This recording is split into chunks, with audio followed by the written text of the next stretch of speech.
Selamat datang kembali di channel saya, Bang Ju. Dan pada video kali ini, saya akan sharing tentang pembuatan modul SPP dari sistem yang sudah kita buat, itu sistem akademik ya, yang sebelumnya sudah kita buat. Disclaimer bahwa saya bukanlah profesional, bukan ahli, saya hanya pembelajar dan video ini juga hanya untuk media pembelajaran saya khususnya, dan semoga bermanfaat buat teman-teman semua yang menyaksikan video ini. Oke, kita lanjutkan. Pertama, saya akan share apa saja yang akan kita buat ya, yaitu ini. Ya, ini adalah modul keuangan atau modul SPP yang akan kita buat. Di sini ada billing generator, kemudian payment processing, dan AI financial insight ya, dan tetap ada kriteria suksesnya. Oke, kita lanjut ya. Dan saya masih menggunakan Visual Studio Code untuk editornya, dan kita lihat. Jadi ini Visual Studio Code-nya yang sudah terimplement beberapa fitur-fitur siakat yang sebelumnya sudah kita bikin ya, kita buat ya. Ada KRS, terus ada AI untuk rekomendasi jika jadwal bentrok dan lain-lain. Dan sekarang kita menambahkan fitur baru, yaitu fitur untuk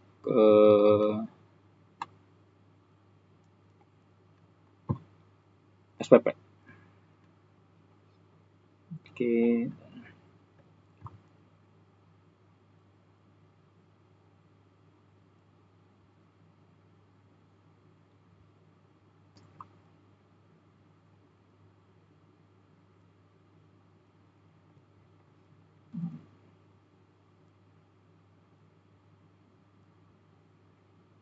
Sebentar ya, kita cek dulu prompt yang saya buat atau yang saya input ya ke dalam komen.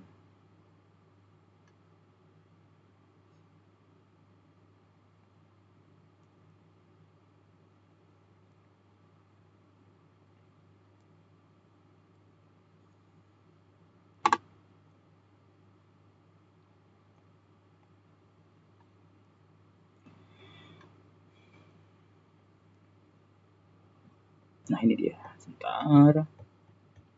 Yang langkah pertama adalah kita buat billing generator ya, teman-teman. Ini banyak yang error, masih ada yang error kemarin pada saat saya lakukan implement prompt-nya.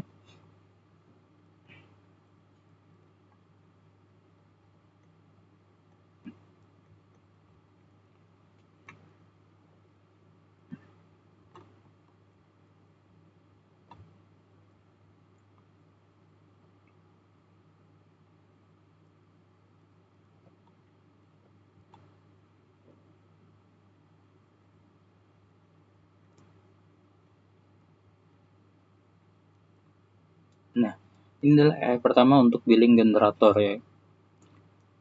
Saya cukup detail ya untuk prompt. Saya harap saya cukup detail, dan saya merasa ini cukup detail untuk prompt untuk SPP. Jadi sebenarnya saya bertanya kepada sistem bahwa dapat membuat modul SPP dengan deskripsi seperti di bawah. Ini ada deskripsinya, ada 5 poin ya. Kemudian langkah pertama kita buat adalah billing generator, dan kita input dan kita masukkan dan kita perintahkan untuk jalan. Oke, dan ini secara otomatis GitHub Copilot mengimplementasikan prompt yang kita input tadi, dan menunjukkan di sini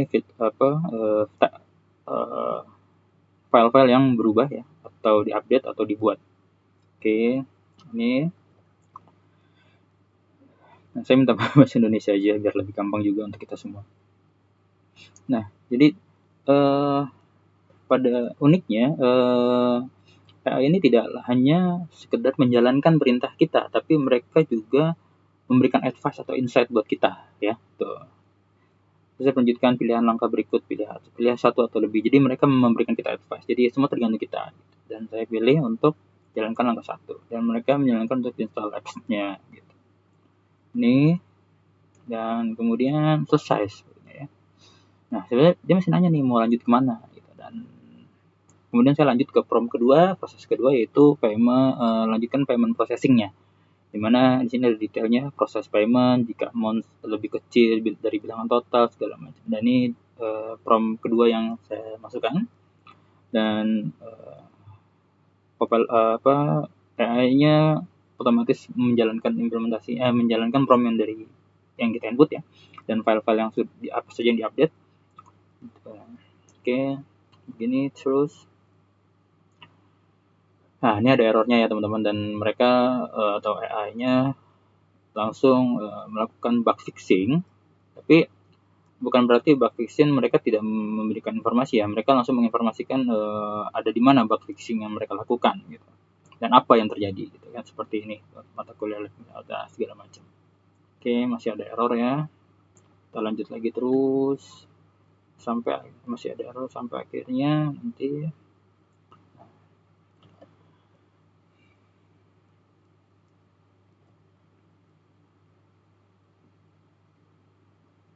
Oke, masih ada error. Nah, sepertinya nih sudah hampir selesai, payment process workflow sudah selesai nih. Untuk payment processingnya ada 17 tes di situ. Nah, kemudian fitur yang terakhir sepertinya ini adalah fitur terakhir ya, kalau nggak salah. Ini adalah AI Financial Insight, ya, mengenerate payment CSV dengan kolom yang sebagai berikut ya. Kalian input juga. Oke. AI langsung mengeksekusi prompt dari yang kita input dan file-file apa saja yang diupdate atau create file baru. Masih ada error. Auto bug fixing dari AI-nya.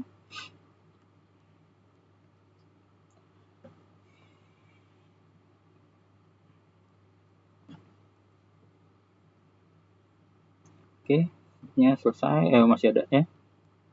Oke, dan ada 17 tes dan 19 tes. Oke. Sudah error.